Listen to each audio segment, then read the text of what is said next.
حضرت ابن الجوزی رحمۃ اللہ علیہ فرماتے ہیں کہ ایک درویش تھے، حضرت ابو ہاشم ان کا نام تھا۔ کہتے ہیں بڑی مجبوری تھی، مجھے کہیں جانا تھا تو کشتی نہیں مل رہی تھی۔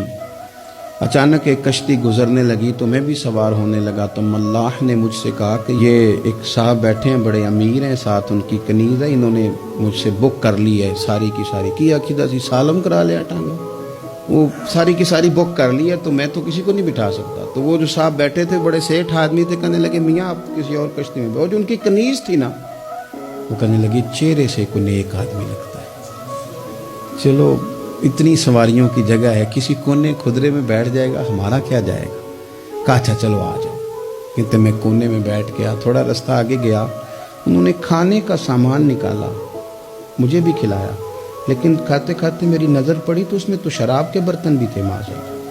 پھر اس شخص نے کھانا کھانے کے بعد اس کنیز سے کہا کہ مجھے معاذ اللہ گانا سناؤ۔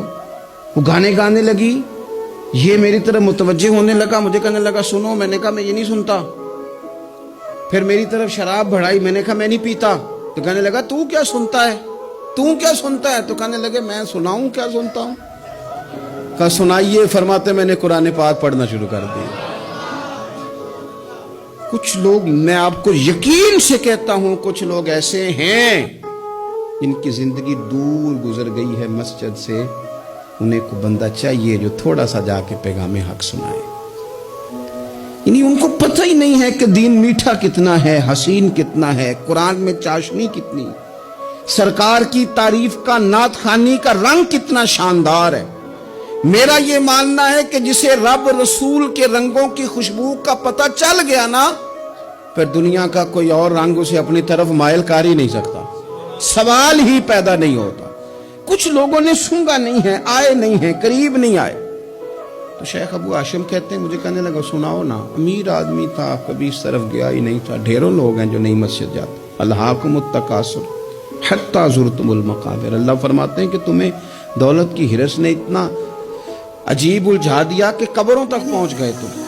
بہت سارے لوگ ہیں قبر میں چلے جاتے ہیں، مسجد میں نہیں آتے۔ تو کہتے ہیں میں نے اسے چند آیتیں سنائیں، اس کی تو کیفیت ہی بدل گئی۔ کہنے لگا مولانا زندگی بڑی گناہوں میں گزری ہے، اب توبہ کر لوں تو مالک معاف کر دے گا؟ کارنامے خطرناک ہیں، پیچھے رجسٹر کالا سیاہ، معافی ہو جائے گی۔ دولت بڑی تھی تو پھر ہم نے بھی شراب کباب شباب میں اڑا دی ساری، معاف کر دے گا؟ تو کہتے ہیں میں نے کہا ہو بندے کے آنے کی دیر ہے، اس کی رحمت تو فوراً ہی قبول کر لیتی ہے۔